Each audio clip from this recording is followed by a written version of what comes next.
Le 4 décembre de chaque année, nous sommes là encore ce soir pour célébrer l'anniversaire de la naissance de notre Seigneur Jésus. Si le Seigneur Jésus vivait encore, il aurait aujourd'hui 2020 ans. Dans la vie, chaque personne a sa date de naissance. Le Seigneur Jésus aussi a eu sa date de naissance. Peu importe l'exactitude de cette date. Beaucoup de personnes dans le monde ont des dates de naissance qui ne sont pas forcément leur vraie date de naissance. Est-ce pour autant que ces personnes ne sont pas nées? Est-ce pour autant que ces personnes n'existent pas? Est-ce pour autant que ces personnes ne vivent pas?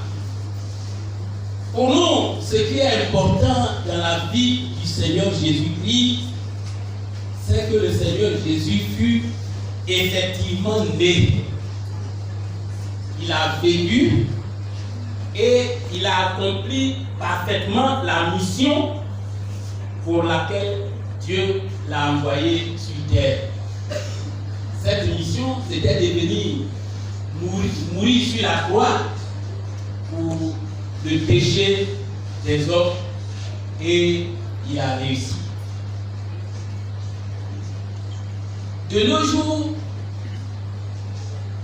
les gens fêtent l'anniversaire de leur naissance. Quand la date de leur naissance arrive, ils fêtent. Ils fêtent avec leurs parents, avec des amis. Ils fêtent dans un cadre purement familial. Même au temps du président Houphouët-Boigny, c'était presque la même chose. Tous les Ivoiriens connaissaient la date de naissance du président Houphouët. Le président Houphouët est né le 18 octobre 1905. Malgré qu'il était le président de la République, il n'a jamais fait de l'anniversaire de sa naissance une affaire nationale. Qu'est-ce que je veux dire par là? Où est-ce que je veux en venir exactement? Je veux dire que un anniversaire, c'est toujours une affaire personnelle. Ça concerne une personne, sa famille et ses proches. Ça ne va jamais au-delà du cadre familial. Ça ne va jamais au-delà du cadre national.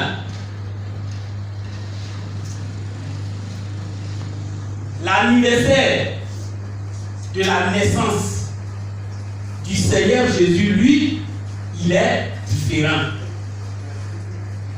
Il est particulier. Il est spécial. L'anniversaire de la naissance du Seigneur Jésus est un événement.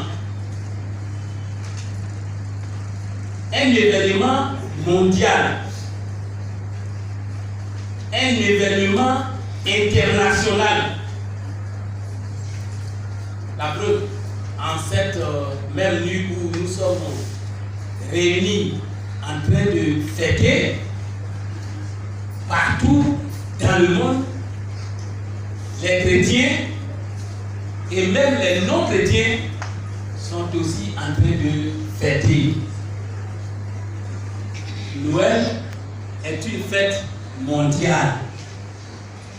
Noël est une fête internationale.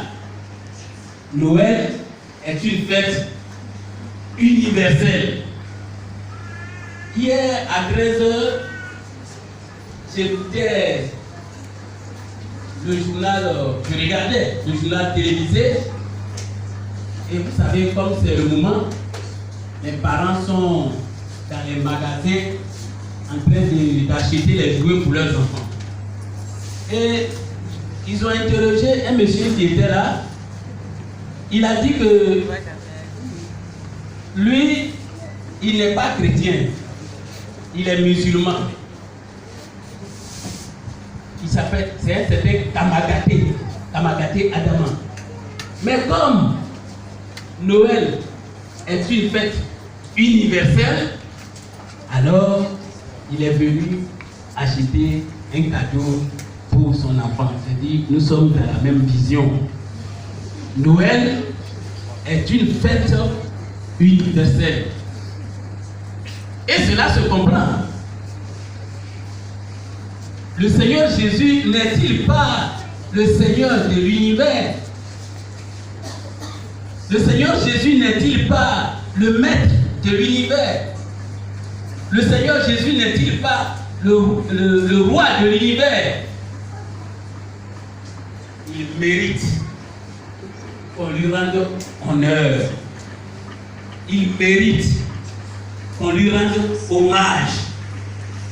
Il mérite qu'on lui rende gloire. Le Seigneur Jésus n'a pas été n'importe qui dans ce monde. Le Seigneur Jésus n'a pas été n'importe qui dans ce monde. En 33 ans de vie seulement sur terre, le Seigneur Jésus a marqué l'histoire de l'humanité, de sa personnalité. La personnalité du Seigneur Jésus a eu un impact, quel mauvais dire, presque ineffaçable dans l'histoire de l'humanité.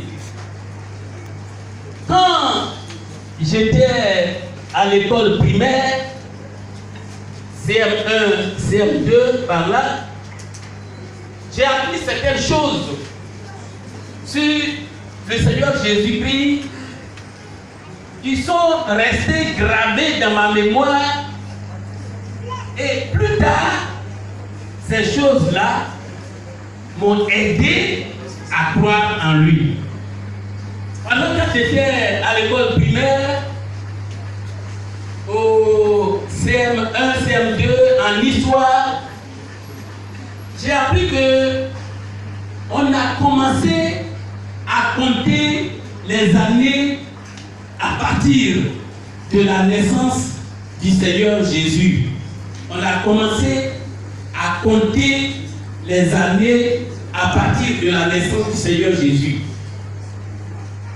C'est-à-dire que si aujourd'hui nous sommes à l'an 2020, c'est l'an 2020 après Jésus-Christ. J'ai appris encore que 3000 ans avant Jésus-Christ, l'écriture a été inventée en Égypte. Ou encore 570 ans après Jésus-Christ, le fondateur de l'islam est né. Vous voyez, on situe toujours tous les événements du monde, soit avant, soit après la naissance du Seigneur Jésus.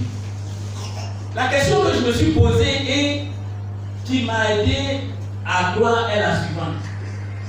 Pourquoi c'est toujours le Seigneur Jésus et non pas quelqu'un d'autre? Si pour tous les événements du monde, on prend comme repère le Seigneur Jésus, si pour tous les événements du monde, on prend comme référence le Seigneur Jésus, c'est que le Seigneur Jésus n'est pas n'importe qui. C'est que le Seigneur Jésus est un personnage important. C'est parce qu'il est important qu'on situe tous les événements à partir de sa naissance, qu'on prend tous les événements comme point de départ pour sa naissance. Donc cela doit aider le monde à croire. Tout doit aider le monde à croire. Le titre de mon message de ce soir est Noël, le plus beau cadeau de Dieu au monde. Noël, le plus beau cadeau de Dieu au monde. Dans l'évangile de Jean, il y a un verset facile, un verset que même les enfants connaissent. Un verset qui démontre la grandeur de l'amour de Dieu pour les hommes. Qui voit de quel verset je vais parler? Jean combien? Il va nous dire ce verset. Oui, Diaconé. Car Dieu a tant aimé le monde, il a donné son Fils unique, afin que nous puissions croire à lui. Car Dieu a tant aimé le monde qu'il a donné son Fils unique, afin que quiconque croit en lui ne périsse point, mais qu'il ait la vie éternelle. Ce soir, je veux parler du plus beau cadeau, du plus beau don que Dieu a fait aux hommes. D'après vous, quel est ce cadeau? D'après vous, quel est ce cadeau? Aïe. Ce soir, je veux parler du plus beau cadeau à partir du verset qu'on a récité tout à l'heure, du plus beau cadeau que Dieu a fait aux hommes. D'après vous, quel est ce cadeau? Étienne. Le cadeau, c'est le Seigneur Jésus. Très bien. Ce soir, je vous dis que Dieu a donné le Seigneur Jésus comme cadeau au monde pour sauver le monde. Ce soir, je veux parler du Dieu qui donne. Du Dieu qui donne. Dieu a donné son Fils unique. Dieu a donné son Fils unique pour sauver le monde. Que signifie le verbe donner? Parce que c'est le mot-clé de mon terme. Que signifie le verbe donner? Dans le mot donner, nous avons déjà le mot, dans le verbe donner, nous avons le mot don. La racine don. Le radical don. Qu'est-ce qu'un don? Un don, c'est un cadeau. C'est une offrande. C'est un présent. Donner, c'est faire un don à quelqu'un. C'est faire un cadeau à quelqu'un. une offrande à quelqu'un, en général, un don, il est toujours gratuit. On ne paye rien. C'est cadeau. La seule chose qu'on peut faire, c'est de dire merci à la personne qui a fait le don. C'est d'être reconnaissant envers la personne qui nous a donné la chose. Sinon, un don, il est toujours gratuit. En donnant son Fils unique pour sauver le monde, Dieu a démontré la grandeur de son amour pour les hommes. Dieu a démontré la profondeur de son amour pour les hommes. Car pour donner, il faut aimer d'abord. Si quelqu'un n'aime pas quelqu'un, il ne peut jamais lui donner quelque chose. L'acte de donner repose sur l'amour. L'une des choses qui caractérise Dieu, l'une des choses qui fait que on dit que Dieu est Dieu, c'est le donner. Dieu a toujours été le Dieu qui donne. Par exemple, Dieu a donné le ciel. Dieu a donné la terre. Dieu a donné les océans, les mers, les fleuves, les rivières et tout ce qui s'y trouve. Dieu a tout donné et en dernière position, il a donné l'homme. Pour ceux qui ne savent pas encore, tout ce que Dieu a donné à la nature, c'est à cause de l'homme que Dieu a donné. Sinon, à quoi serviraient les animaux s'il n'y a pas d'homme pour les tuer pour manger? À quoi servirait l'igname s'il n'y a pas de baoulés pour manger? À quoi servirait la banane s'il n'y a pas d'abeilles pour manger? À quoi servirait le riz s'il n'y a pas de tété, s'il n'y a pas de bourreau, s'il n'y a pas de kida, s'il n'y a pas de gabou pour les manger?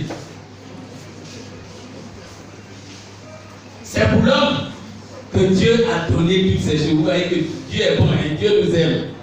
Souvent quand on pense à ça, quand je pense à ça, il y a une émission que j'aime beaucoup à la télévision, un documentaire sur les animaux. Je vous dis, mes amis, quand vous voyez ça, quand vous regardez, vous pouvez tomber sur la face et puis adorer, parce que Dieu est trop grand, Dieu est trop puissant. Quand Dieu donne, il donne avec joie, il donne avec amour.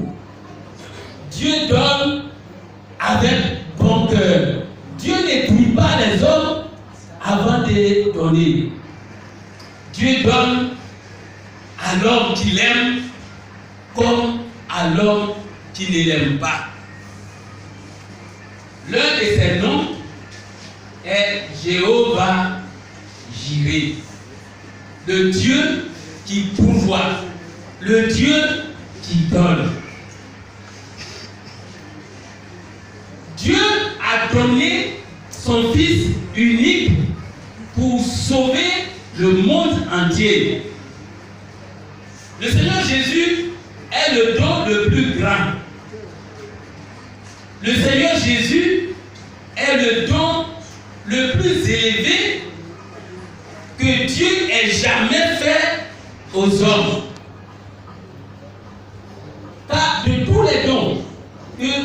cité tout à l'heure, il n'y a pas un seul que l'on puisse comparer au Seigneur Jésus. Il n'y a pas un seul que l'on peut égaler, que l'on puisse égaler au Seigneur Jésus. Le Seigneur Jésus est au-dessus de tous les dons. Le Seigneur Jésus dépasse tous les dons que Dieu a fait à l'humanité. Dieu a donné le Seigneur Jésus pour sauver le monde. Dans ce monde-là, il faut voir tous les êtres humains qui peuplent la terre. Il faut voir tous les êtres humains qui sont sur la terre. Les Américains sont dedans.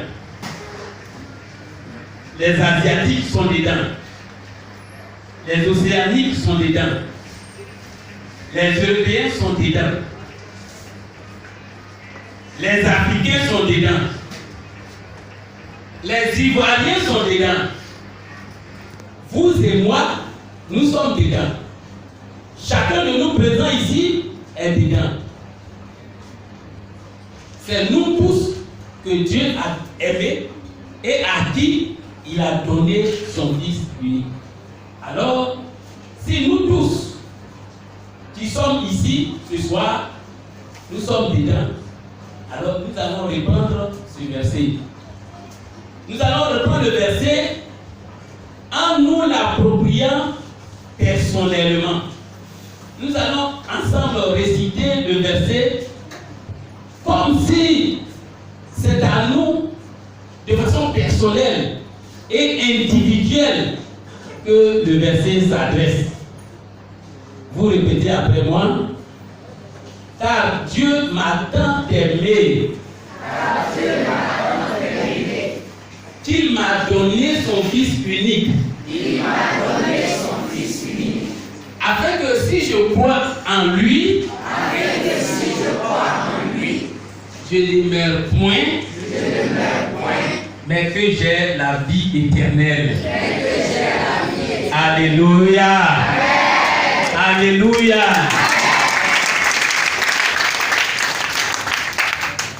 Dieu m'a donné à moi, Kwabou Roger, son Fils unique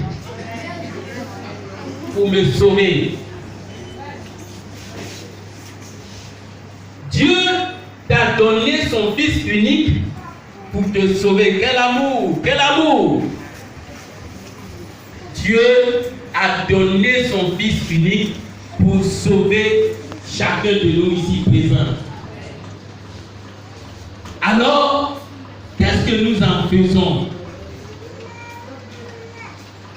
Dans la vie, quand une personne donne quelque chose à une autre personne, ce que la personne qui a donné attend de la part de celle à qui il a donné, c'est que la personne à qui on a donné accepte, c'est qu'elle reçoive, c'est qu'elle attrape le don qu'on lui a fait.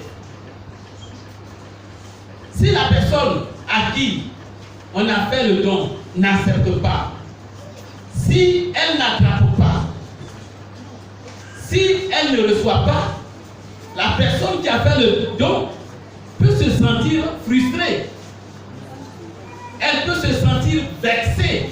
C'est-à-dire qu'elle peut avoir honte de ce qu'elle a donné quelque chose et puis la personne n'a pas reçu cela. Par contre, si la personne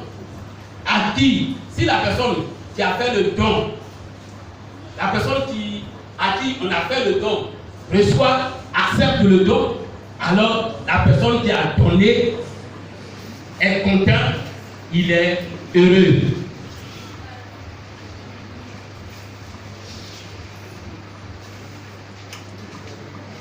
En fêtant Noël cette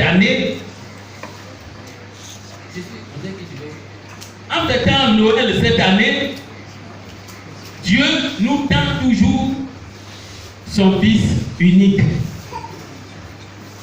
Dieu nous présente toujours son Fils bien-aimé. Allons-nous frustrer Dieu en ne l'acceptant pas? Allons-nous vexer Dieu en ne l'acceptant pas? Ou encore, allons-nous l'accepter pour que Dieu soit content? Pour que Dieu soit heureux de nous? Allons-nous recevoir le Seigneur Jésus? Jean 1 nous dit, mais à tous ceux qui l'ont reçu, à ceux qui croient en son nom, la parole du Seigneur Jésus a donné le pouvoir de devenir enfant de Dieu. Recevoir le Seigneur Jésus, c'est croire en lui, c'est mettre sa confiance en lui, c'est devenir enfant de Dieu, c'est devenir chrétien. Tu es là ce soir, comme c'est la fête, il y a des chrétiens de fête, il y a des chrétiens de Noël. Quand on était à Séguéla, il y a un ami, un policier, lui, tous les 24, il est là. C'est les 24 décembre seulement que lui, il vient à l'église. Alors, si tu es là ce soir, on t'a invité, tu es venu, tu n'as pas encore accepté le don que Dieu t'offre par amour dans la personne du Seigneur Jésus, je t'encourage vivement, mon frère, ma soeur, à l'accepter maintenant. À l'accepter maintenant. Et tu seras sauvé.